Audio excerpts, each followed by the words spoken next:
Yes, people. What's going on? Welcome back to United View. Good morning.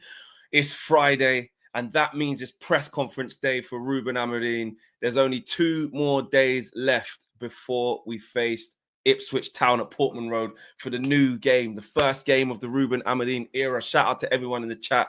Get liking the video. Early 100.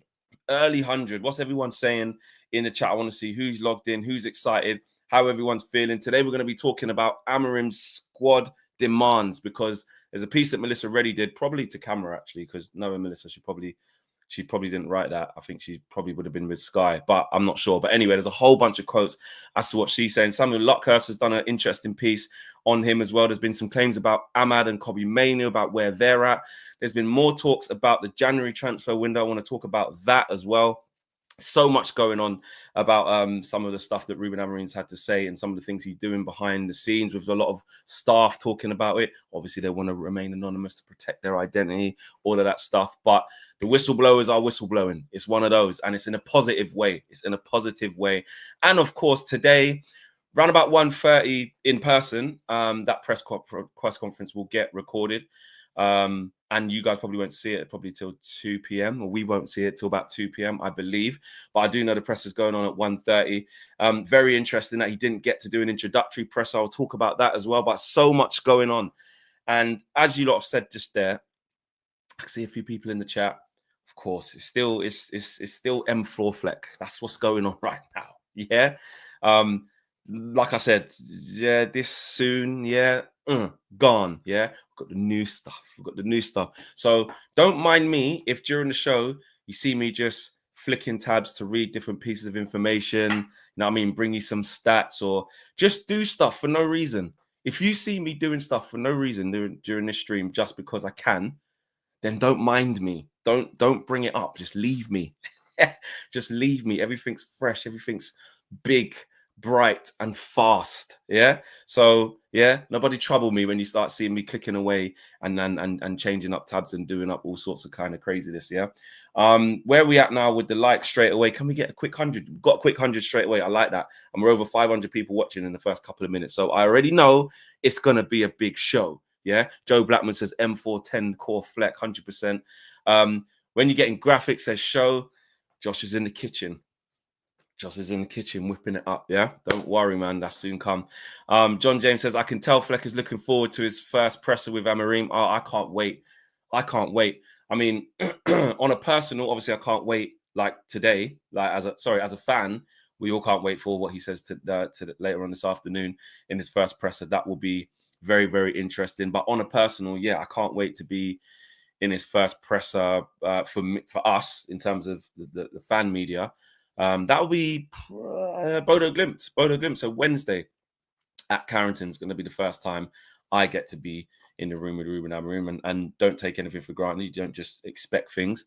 Hopefully get to ask him a question. Always keep humble. Do you know what I'm saying? Don't just bowl in there saying, I demand this, I demand that. Hopefully we get to ask a question on behalf of you guys as well. So I will, towards when we get closer to that, I'll, encourage you guys to send me some questions. I'll try and pick out some of the best ones that we can ask him if we get afforded the luxury and opportunity to asking him one. And post game as well. Sometimes we go to the mix zone, but this time we might just go to the presser because it'll be his first home game. So, but yes, I'm definitely looking excited to that. Don't mind me flicking tabs, says All Elite. Yeah, don't worry. United Love says, I've seen and heard enough. We're winning the quad next year. Chill, man. United Love, chill. United Love, didn't you send a super chat one time? Was it last week? Because I was in your corner. I think it was last week when you was basically telling everyone, like, calm down. Or was you? No, I think you was cussing the people who don't want to leave the door ajar for like improvement with any players. I think you were saying that. But now you're saying we're going to win the quadruple. Yo, just chill, man. Just relax. Tabra says, anyone else feel? Actually, I can bring these up on the screen. Let's put respect on the supers. Don't just read it from there. So that was what United Love had to say. I've seen and heard enough. We're winning the quad next year, which we all just went, let's not even entertain that. But big up the optimism. And Tabra says, anyone else feel Pep signed an extension because he already knows of the verdict of the 115 charges? Why else would he extend his deal if the ship's sinking? 100%. Well, I say 100%, but not that. But I'm with you on that, Tabrez. I mean, this ain't the Pep show. We'll talk about that towards the end because we don't really care about that, yeah? But I do agree. There's no way he's gonna agree to stay 2 years extra if they're gonna get a whole bunch of charges thrown at them, kicked out the league, and stripped of titles and rare. Do you know what I mean?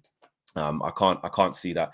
Anyway, let's get into the show of what's been going on. I'm going to start with what Melissa Reddy's been talking about. It's quite a few quotes that United Zone have put out from a piece she's done. It just says Melissa Reddy, and I would assume it was Sky. Someone let me know if it wasn't, if this was written, but she's senior reporter at Sky, so I'm guessing this would have been either in studio or from Manchester somewhere to camera. But anyway, this is what she said. She said quite a bit. She says, Kobbie Mainoo and Amad are expected to reach new levels. The pair have enjoyed one-on-one talks with Amorim during training where he has stepped in to help them with better body position to create angles and timing of their movement and passing.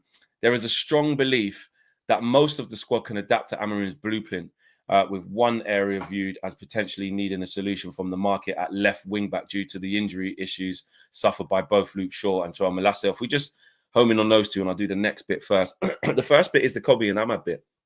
You know, they've had good one-on-one talks with him this week, according to Melissa, which is not a surprise. I don't think that's exclusive news. He would have had one-to-one talks with the majority of the squad, if not all, of the senior players anyway. But those two in particular, it's exciting because, again, you talk about wanting to get your teeth into a project and wanting to get your teeth into players who you can develop and make better and work with and become the future of this club or be a nucleus of this club going forward. These two are right there. I know we can, debate till the cows come home if Kobbie should start straight away. Obviously, he's come back off an injury. And do you disrupt what Casemiro and Ugarte have been doing? They've been complementing each other really well. There's a lot of people saying, Kobbie should be playing in the 10. I think he should be playing in those 8 positions or 6 positions, however they're going to be deployed. Probably 6 positions, I'd say. I think he's perfectly capable of playing there. But wherever you think about how to get the best out of Kobbie and where he should play, we all agree that it's exciting that someone like Ruben Amorim is going to see him and say, I can work with this. Like, he has things here. He has players here that are at a good age, that are at a good ability, and they're ready to learn. Especially people like Kobbie and Amad and Garnacho and Rasmus Højlund, the real youngsters, Lenny Yoro. These guys are really, really ready to learn. And it's not like they're so steadfast in their careers where they're so sort of established that they've been playing one way for a very long time. Kobbie's only in his first full season. This is Kobbie Mainoo's first full season. Yeah, last year he came back in October, November, after the summer where he hurt his foot against his ankle against Real Madrid. So when we saw him hobbling off in the back at Real Madrid, it took him ages to come back from that. And then look what he achieved in that sort of 6 to 8 months last year, from Man United to England to the Euros to everything, to the FA Cup final. All of those things he achieved in a short space of time. And we forget that was essentially his breakthrough season, and it wasn't even a full season. He missed like the first 2 or 3 months, probably a little bit more, probably the first 3 or 4 months of that season. So this is his first full pre-season where he's got, and actually I say that full pre-season, he didn't even have a full pre-season because he got to the Euros final. So this is really early in Kobbie's development, really early in his career. And it wasn't too long ago, let's not forget, it wasn't too long ago, he was winning the flipping FA Youth Cup in the under-18s. It wasn't too long where through the academy he was playing as a striker or playing as a 10 before he got moved progressively further back. So if Amorim wants to mold him into something else right now, this is the perfect time. Is Kobbie 19 or is he 20 yet? Whichever one. He's extremely young.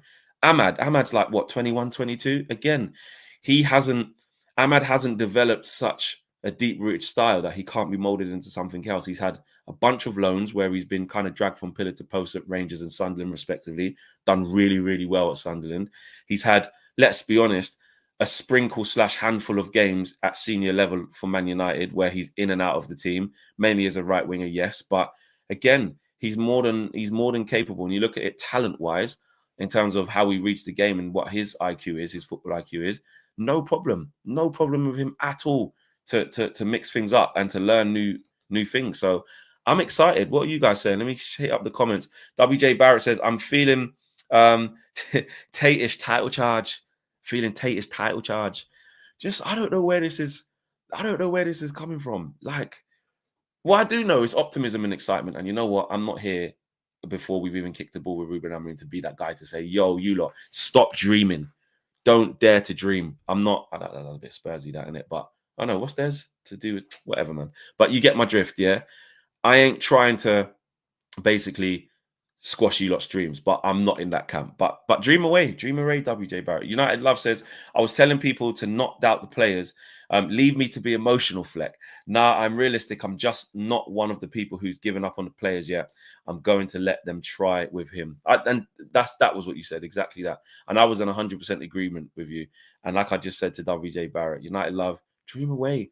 People need to be optimistic. We've been in a bad place. People have been depressed watching Man United. People have not wanted to watch Man United anymore. I dare say, I mean, it's not my style or probably most of our styles, but there's people out there in the world of Man United fans who have probably just stopped watching United altogether, stop supporting United.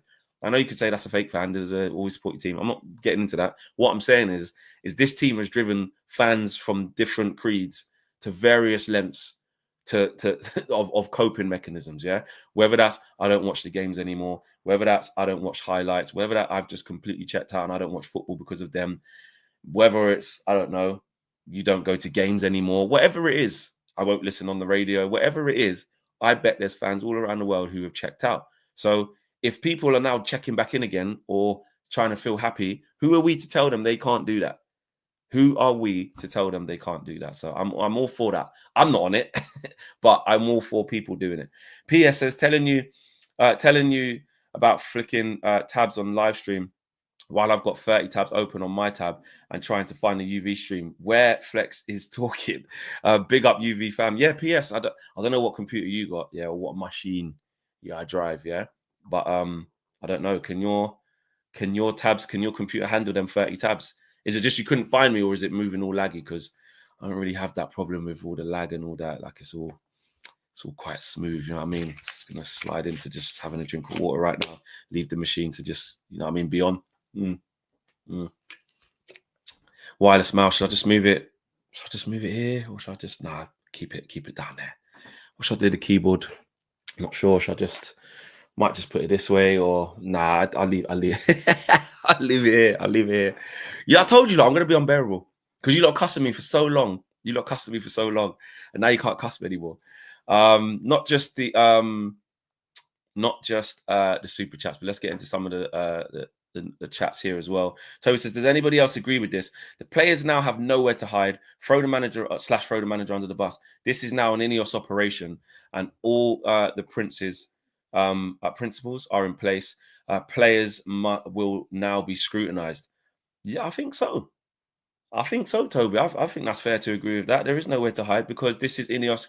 Again, like you said, this is their appointment. This is now their football operation with everybody in place. Everybody's where they need to be.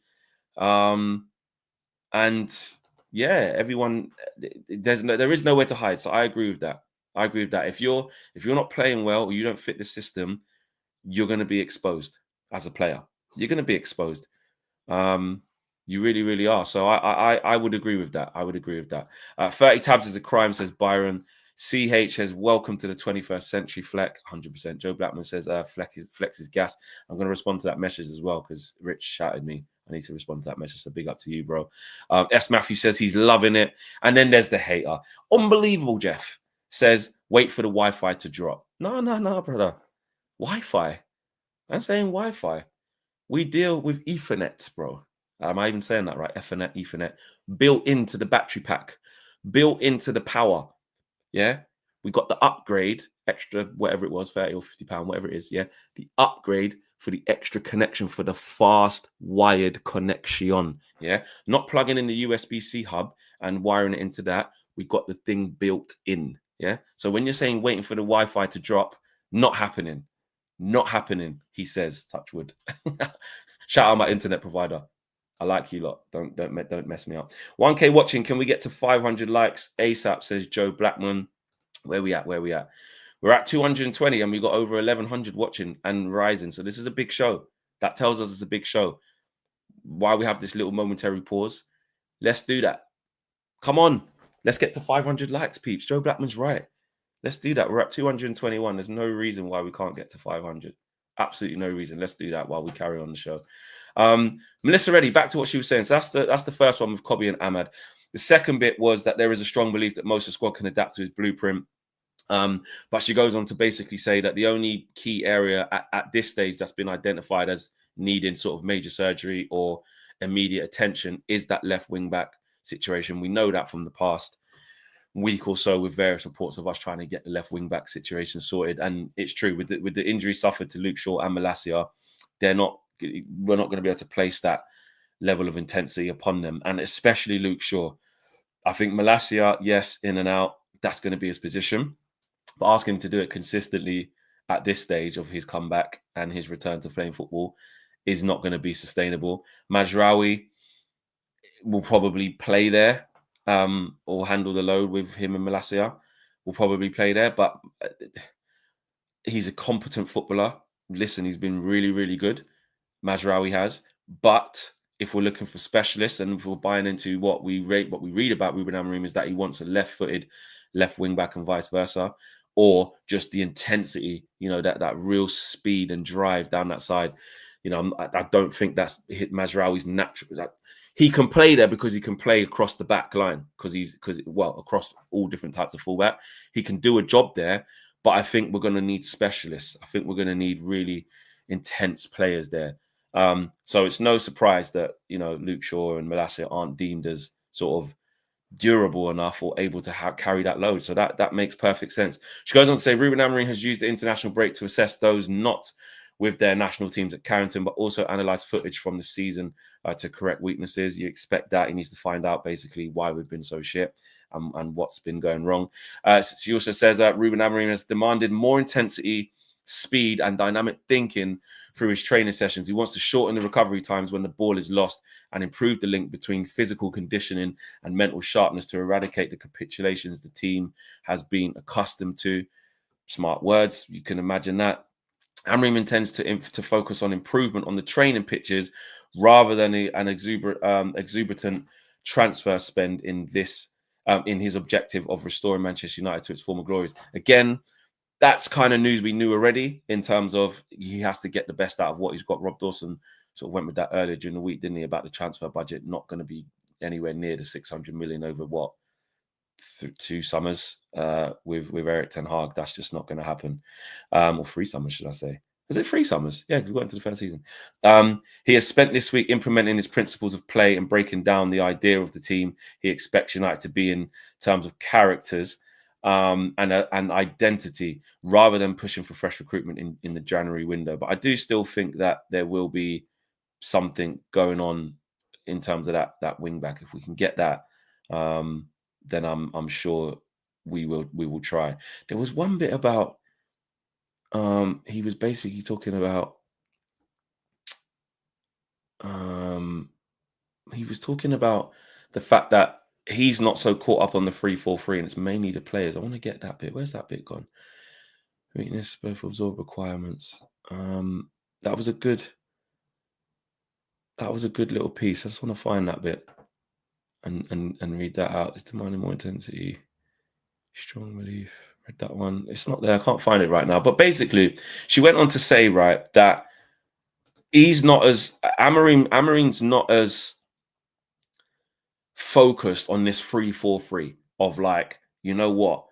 Let me take that down. Actually, it's been up for ages. There you go. What do you call it? Thingy. Instead of focusing on the 3-4-3, right? He's more focused and thinks that the more important things are that the players understand his ideologies, the players get his principles, the players understand his instructions, the mentality of the players, the application of the players, more so than this fascination of like playing at 3 at the back. And you know what? It's true. We as fans are obviously talking about that day in, day out, because we're like, I can't believe he's going to play back 3. It's exciting, play wing backs, this, that, and the other, right? But actually, the most important thing, and this is, I think I did bring this up on the last Full View on Sunday, or it was another show before that. And I was saying, well, it doesn't even really matter what formation he plays. Like, it does, because it's his philosophy and it's what he needs to stick with, and he should. But in terms of how to get the best out of the players. It doesn't matter what formation it is. It's about the application and the link and communication between the manager / head coach and these players. Because you could set them out how you want: 4-3-3, 4-2-3-1, 4-5-1, 3-4-3, 3-4-1-2, whatever it is you want to do, right? But if they don't understand or believe in what you're saying, it's going to fall to shit. It's going to fall to shit. So he's right. He's right to go down that route. He's right to say, you know what? It's less about the fact that I'm just going to play 4-3-3 and more about the fact of, can I get into you lot? Will you lot pick up what I'm putting down? Are you going to take to me? You know, is my personality going to inspire you to run through those brick walls for me in whatever formation it is, for whatever player is playing in said position? Do they believe in the vision that Ruben Amorim is going to have and going to try and implement? That for me is the most important thing over anything, because if they don't believe, then it doesn't matter what you ask them to do. And that's what we've seen. Yes, there can be tactical failures and tactical flaws. We saw that in some of Eric's setups, you know, when we were so, when we were so open in midfield and getting run through, and like, there were glaringly obvious tactical flaws with what we were doing. Yeah. Fair play. Like, we can call that out. But ultimately, you have to look at it and say, did the players really believe tactically, inspirationally,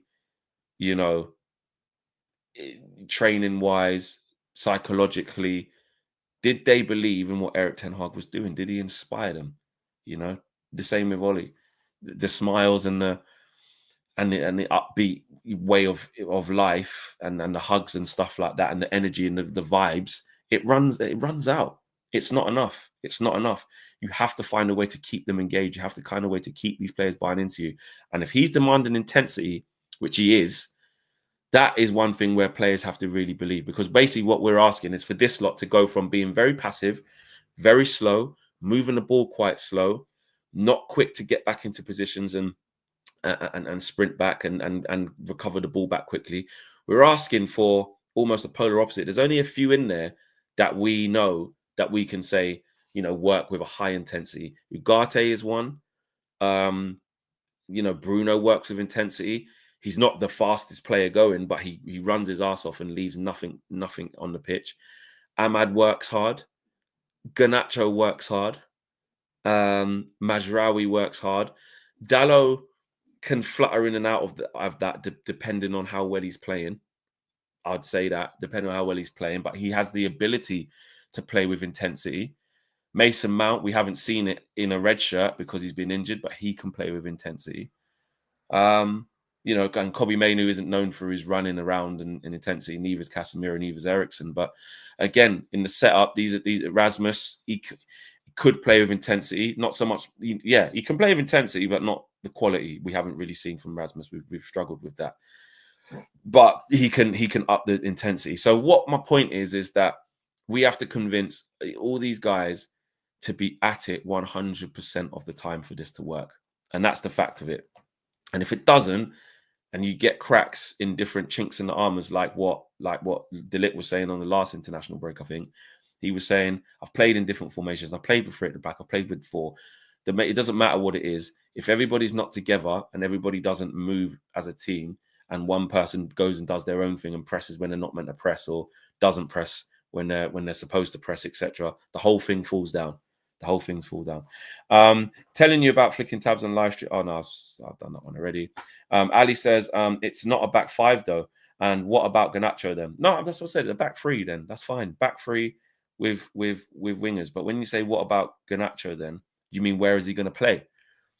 Well, we'll have to wait and see if he's going to occupy inside 10 positions, and Ruben Amorim finds a way to, if he finds a way to like adapt that setting when those wider players play, or traditional wider players, or if he just fully converts these guys. Because if you look at Rashford and Garnacho are the 2 obvious sort of casualties, right, in the forward line. And when I say casualties, just stylistically, it's inside 10. You can say it doesn't fit them the most. Ahmad, we're comfortable. He can play in them spaces. He's got a neat touch. He can play with his back to goal. He can get on the half turn. He's very, very comfortable with that. Rashford and Garnacho are high, wide, touchline wingers who want space to run into and they want to be able to see the goal and their man and get at them when they're at their best. Yeah. So they've probably got the most amount of adjusting to do. So to answer your question, Ali, we don't know. Is there any legs? And I'll ask this to you guys. Is there any legs in Garnacho being converted into a wing back? Either left wing back or right wing back, because he can play with how he's been playing recently in his career, because of the likes of Marcus Rashford hasn't been great. But, you know, Garnacho has been pulled from pillar to post in terms of left wing and right wing. He's probably played, would he say he's probably got more games on the right now than the left? Or it's probably very close anyway.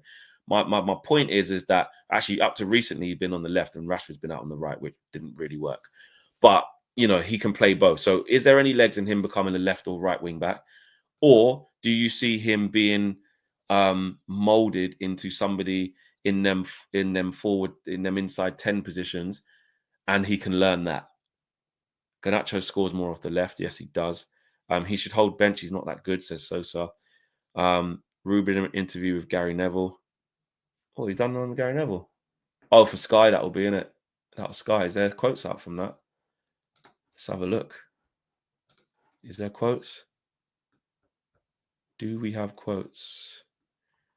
Premier League, shareholders, that's fine. Oh, yeah, no, he has done it. It is out already. There's new quotes, peeps. What's he saying? I can't play it. Probably get copyright. He's had to sit down with Gary Neville carrying us for Sky in the lead up to the Ipswich game.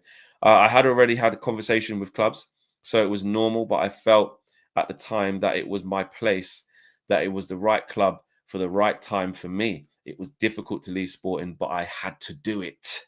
It's taken us back to when, you know, he's on his way here.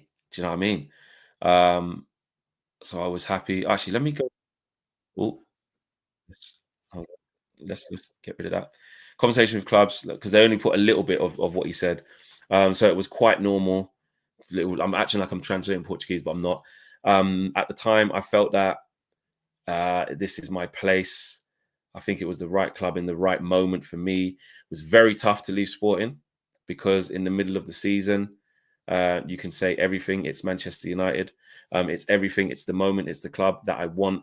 But you are leaving your guys in the middle of the season. So it was really hard. But I had to do it. And I was like, so happy.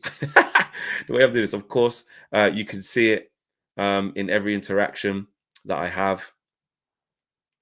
But I also felt that in the first moment, a little bit overwhelming. But after 5 minutes, you start thinking about the club, the team, the players, how to play. So it was quite fun. It was really hard. But right, okay. So there you go. That's me translating the Portuguese into English for you lot, if you lot didn't know what was going on. We have to check that out later for the full quotes. I'm pretty sure as we stay live, there'll probably be more quotes that come out from that as well. So let's wait and see. Where we at with super chats and likes? How you lot doing? What's going on? If you're just joining in, make sure you do smash a like on the channel, on this video, and subscribe to the channel. Where we at with the current super chats? United Love has got a new one. Says United Love. He says we will see a marked difference in results and performance if we can get between 15 and 20% more out of this team, which should be easy considering how poor we've been. That's enough to get us Europe and reevaluate in the summer. I mean, kind of talking in absolutes, but, well, to be fair, you're not. You say if he can, to be fair, if he can get between 15 to 20% more. And I do agree that the bar's been so low, United Love, that the only way should really be up. Let's be honest. The only way should really be up, because it can't get any worse, surely. Godson 16 says 10 cores. Dango. Got all the cores are coring, bro. 4 cores, bro. 4 the cores, bro. They're all the cores are coring, that's for sure. There's another bit I wanted to talk about. So actually, where did we get to before we move on?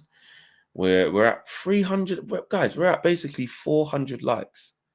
We should have got to 500 ages ago when we got to like 1100 watching. You know what I'm saying? So we're nearly at 1500 watching, just over 400, which is great. We're on our way to 1500.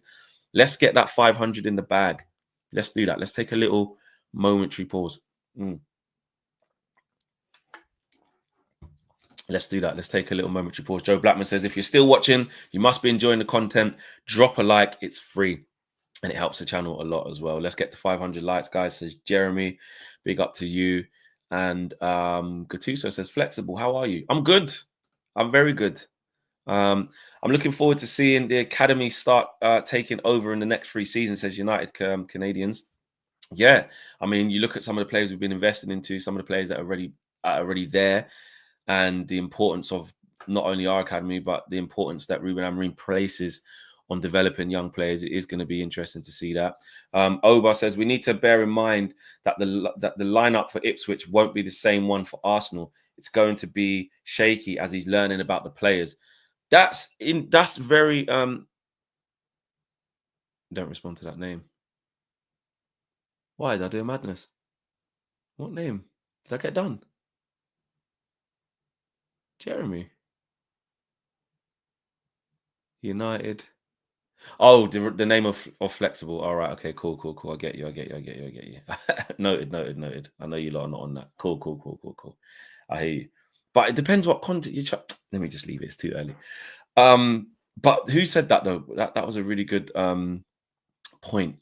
That Oba said right there. We need to bear in mind the lineup against Ipswich won't be the same one for Arsenal. It's going to be a shaky start as he's learning about the players. We do have to allow for that. Obviously, when I'm saying leave the door open for improvement, we also have to allow for, the fact that he could come in and operate at a high level and the improvement is just so vast. We have to leave space for that.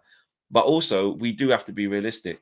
And we've got players coming back from long-term injuries. I think that is the thing that really springs to mind in terms of Ruben Amorim. We've got multiple factors: long-term injuries, new head coach who's not seen these players play before, and trying to get people to play in different positions that they haven't done. So that's 3 big factors. And if you're looking at some of the players who might or might not be available, again, we'll find out later on this afternoon around 2 p.m. where it actually gets released, but it's going to be 1:30 presser. If we think about it, well, we know Lindelof's injured. Well, Lindelof came back injured. Martinez withdrew from Argentina. I think it was his hip because he was down against Leicester, wasn't he? Was he injured in that game a little bit? I think he was. So he pulled out of that. Is that just a precaution? Was it just a bruised hip? Is it just a bit of swelling? Is he good? Is he back? We don't know. We know Harry Maguire's not back yet. Kobbie Mainoo is back, but hasn't played for probably about a month now. I don't think he's played since. What game did he come off in? Was it the West Ham game? I think it might have been the West Ham game, Eric's last game. So he didn't play under Rude, did he? So he's been injured for about 4 games. Luke Shaw, been out since bloody... what was that, March or February this year? About that, isn't it? Whenever we played Villa and Luton in that little period, I think it was about February, March, round about then. So he's been out for ages. Malacia been out for about 517 days or whatever it is. So you're asking these players to come back. Lenny Yoro hasn't played a competitive game for Man United. Played a half against Rangers at Hampden Park, at Murrayfield, sorry, and played 20 minutes against Arsenal at the SoFi before he got injured. So he's been out for ages. So we can't that super chat. Sorry, that chat that was just saying there, that comment that was basically saying, right, you know what, we got to chill. We got to chill because he's got to put a team out there that's fit enough to carry out the best that they can, carry out his instructions the best way they can in the first game. But they have to be at it. Ipswich is going to be a tough game. Ipswich Town play with intensity. They just got their first win of the season at home. Even if they lose games or don't end up winning them, they're very difficult to break down. They got some good players. They got a way of playing with Kieran McKenna, and they are a good football team. They play good football. I keep going back to that 2-2 versus Aston Villa because that's probably the only 90 minutes I've seen of them. Oh, actually, and the one against Liverpool. I saw that. And I remember taking away from that, obviously we had Eric at the time, and I was looking at that thinking, boy, when we go there, it's going to be pretty tough. That obviously I didn't envision having a new manager by the time we did, but they are an honest team and keep you working hard. You know what I mean? And the fact that you could go to Spurs and win, I know it's Spurs and we say Spursy and all that, but realistically, they turned them over. They turned them over, you know what I mean? Because they're a good team. Yes, they can make mistakes and they obviously can see a lot of goals. That's why they are on the table. But if you're not on it, they will have you up. So we have to, going back to that comment, we have to be really careful about who we start versus who we don't, and understand that team is going to be ever changing in the first few games. It probably won't be set unless, you know, there's a clean run of injuries and players taking to instructions and the results are so good that you don't need to change it. But the games are coming really, really quickly. And we've got different levels of opposition. You know, going away to Portman Road to face Ipswich is not the same demands as it's going to be at home to Bodo Glimt. It's not going to be the same demands as it is away to Arsenal. So slightly different game plans, but same principles. Let me double check to see if there's any more quotes that have come out from Gary Neville. Gary Neville. Nah, just that same one. Any more? Nah, just that same one. Oh, Dumfries signed a new deal. Definitely not coming Man United then. Remember, we was linked with Dumfries all the time. Every year. Well, we're going to get him right back. We're going to get him right wing back. It would work now, to be fair. But nah, he's not coming. He signed a new deal in there as well. So interesting. Right, I wanted to talk about this piece that Samuel Luckhurst did when he's been talking to basically people inside Carrington at United, and also I think people who know Ruben Amorim from Portugal. As is normal, when, you know, a new gaffer comes in, you get all these people. It's their jobs. Do your job. It's their jobs to go and find out stuff. Do you know what I mean? But basically, I think he's gone with the title. He doesn't give a shit why Amorim sources believe he will succeed at Man United. And he basically says this in his piece. He says, "What does someone who worked with Ruben Amorim at Sporting make of him?" Because he's obviously asked him. He says his drive to succeed is incredible. They said he's ruthless. He doesn't give a shit what people say or who players are. That'll be, and then Samuel goes on to say that'll be music to Man United supporters' ears, etc., etc. It's confirmed Amorim is indoctrinating the players to his ways of his much hyped 3-4-3, which potentially early indicators as to who starts against Ipswich, blah, blah, blah, blah, blah. Let's get to the interesting bit. Lenny Yoro was informed on Monday he was down to start against the under-21s in National League Cup at Altrincham. On Tuesday, his absence was owed to Amorim. Yoro was in the United defensive unit for Amorim's maiden season. So, you know, he doesn't see him as part of that. He's saying, "Oh, come and learn my ways because, you know, I'm going to need you against Ipswich." This bit's interesting as well. He's basically saying that here you go. Of all the post-managerial appointments, only Jose Mourinho in 2016 rivals the buzz around his compatriot Ruben Amorim. It seemed unlikely United would settle on a replacement to completely unify the fan base, yet they have achieved that with Amorim. It's helped. Basically, he goes on to talk about him not doing media as soon as he came, because they wanted to take the pressure off him. He says, since David Moyes, every United manager or interim manager has been afforded an introductory press conference at Old Trafford. In the Zoom era, Ralph Rangnick was deemed worthy of a first-person interview in 21 months. The 7th suite was opened up for Mourinho, Moyes, Van Gaal, and Oli. But he done an in-house interview last week, which we all loved, which was brilliant last Thursday. And it was out at 7 p.m. It gave United gave the impression that they were burying bad news when Amorim's arrival is only behind the FA Cup victories against Liverpool and City.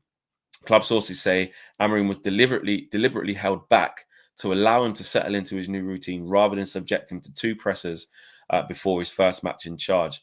He will hold court at Carrington at 1:30 today. There will be 3 sections of regulars.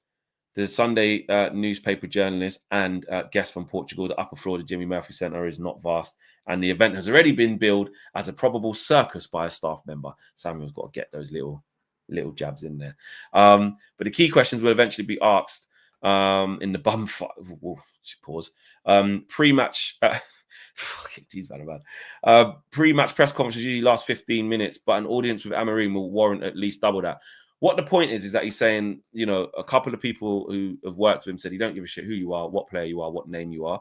So that's interesting. But he wouldn't have worked at this level with players of this, I'm not going to say caliber, but because obviously we ain't been playing well, but names like Marcus Rashford, big personalities, or big players like Casemiro, Bruno, you know, senior pros like Luke Shaw. I know he's been out with this, that, and the other, but in terms of how he is and how he moves, you have to be honest, they're big names. Joe Fleming says, what about flexes soldiers instead of flexibles? I'll leave you lot to decide. I don't know. Bryce says, Flex, if you were coach, who would you build this team around? Well, I wouldn't just build it around one player. I wouldn't just build it around one player. I think that's how you can run into trouble.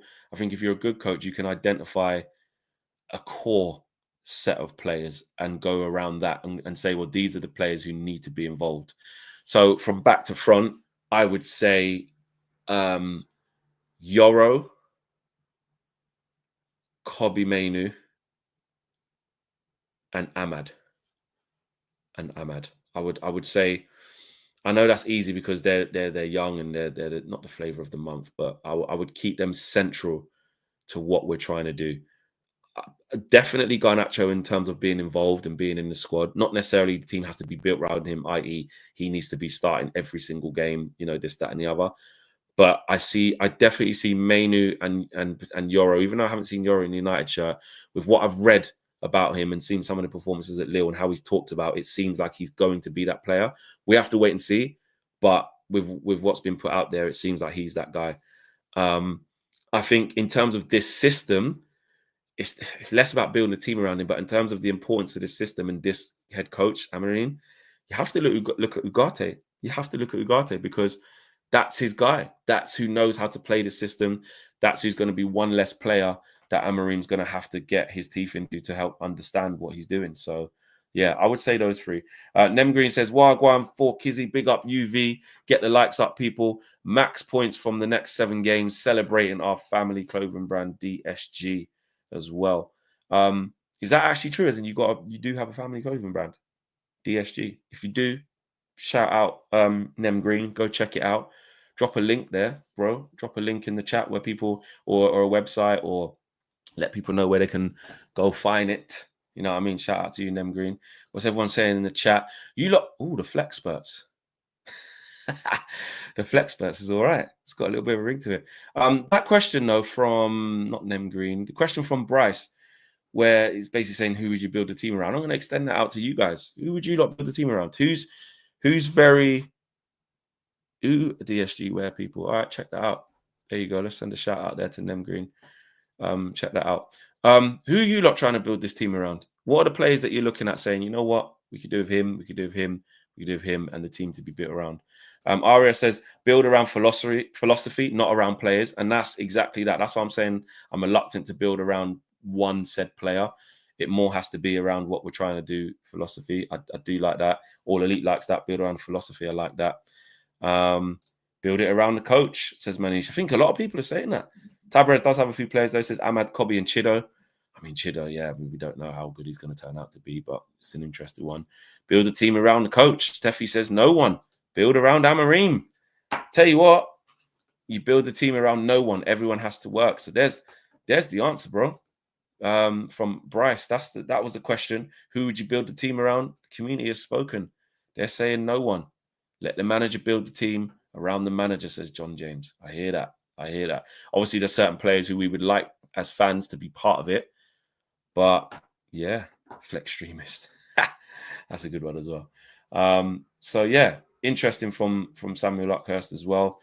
And let's just double check that doesn't mean any before I move it on to ask you guys about a little thing that I wanna do.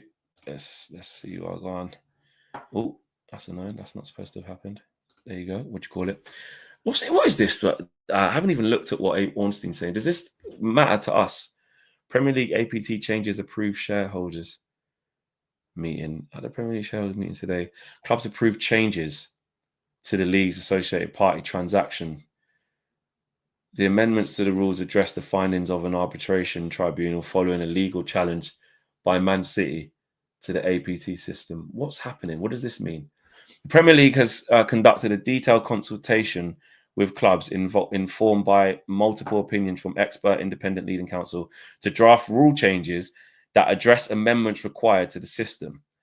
This relates to integrating the assessment of shareholder loans and removal of some of the amendments made to APT rules earlier this year and changes to the process by which relevant information from the league's data bank is shared with club investors. With the club's advisors.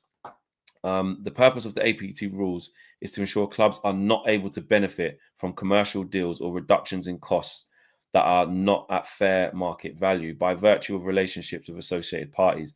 These rules were introduced to provide a robust mechanism to safeguard the financial stability, integrity, what a word that is right now in football, and competitive balance of the league. So it's ensured that clubs aren't able to benefit from commercial deals or reductions in costs that are not fair versus market value. So basically, you can capitalize on commercial deals if you know what I mean, circumnavigate the system, or you can reduce your costs if they're not at fair market values. Okay, well, that's in the New York Times. You've got to go into that one. But there's been a statement basically that 16 to 14 have voted past, and the new rules will now factor in shareholder loans. Shareholder loans are entered into after the effective date will be required to be submitted as an APT and subject to an FMV assessment. Shareholder loans. This is Ben Jacobs. This is long. Are we trying to do this now, guys? Because when it gets into the intricacies, at the end of the day, right? Let's be honest. Like this is why we can't do this, yeah, because the rules come out from said governing board, yeah, and all that happens is teams or clubs or rich people find ways to bend the rules and circumnavigate the rules, and they end up basically saying, well, we have to change it again. I mean, even with PSR, with how people have been done for PSR, how clubs are now buying and selling players or holding on to homegrown players or trying to sell homegrown players to balance the books. It hasn't been working. And there's a lot of people, a lot of clubs who basically make a lot of money but can't spend it. So, I mean, look, it is an interesting read. If you want time, if you have time, check it out. But it's yeah. But I think City, Villa, Everton, and Chelsea are the people who probably would want this the most. And any shareholder loan that was entered into before. Right. Okay, cool. So, well, we'll wait and see. We shall wait and see. But it's been approved. We'll see how that helps football or not. That's the same Premier League statement we just read out. So, yeah, Ben Jacobs says that. It's the same thing, right? Cool. We get what's going on with that. All Elite says, the people have spoken. Welcome to the Fleck Nation. Is that what you're not doing? Fleck Nation. Yeah, but in what context am I using that? Welcome to the Fleck Nation. You lot have decided on that name. Fleck Streamers of Fleck Nation. Yeah, Fleck Streamers did sound a bit extreme. I think Tabra said that. Tabra says, by the people, you mean Joe Blackman, eh? Yeah, I don't know the Flexecutioners. Full flex offense. The flex appealers. What's going on? Like what is it because of like you lot trying to make a name for the delegates and whatnot? Is it because of all that? I don't know. I don't know what it was, but there you go. Let me know. There you go. Flex Streamers is fire. Campaign for this one. LOL, says Joe. All Elite says the people have spoken. Welcome to Fleck Nation. And Joe Fleming says Flex Streamers of Fleck Nation.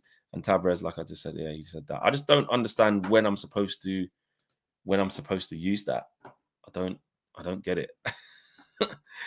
I'm not sure. But there you go. I think we've covered pretty much everything. Yeah, more about the meetings. Chris Wheeler did just say, in meetings this week, the players have been warned about their lifestyles away from the pitch and what is expected of them as professionals. I mean, do we even really need to talk about that? You're supposed to know that, man. You're supposed to know that. You know what I mean? You really, really are. Man City, Forest, Newcastle, and Forest voted against. Oh, they're the ones who do. Look at these cheats. They're the ones. Man City with all the money. You know, Villa, they're pissed off because they can't spend all theirs. Newcastle, Saudi takeover, got loads of money. And Forest got big investment as well. Shock it's them. I thought Chelsea would have been in there as well. The four teams who voted against were City, Villa, Newcastle, and Forest. TalkSport understands, to be fair. So that's Crookie saying that. So shout out Crookie. He's saying that TalkSport understands that those are the four teams who voted against this rule change and 16 voted in favour. So we'll have to wait and see what go on with that. Big show, peeps. What did we get to? We got to 599 right now. So basically 600 likes, 650 on the way out, please, because we did do well in terms of people watching. Got to about 1,500. So I'm proud of that. Well done, you guys. We will later on today. Obviously, we have the Trinity later on at 6 p.m. But of course, I will do.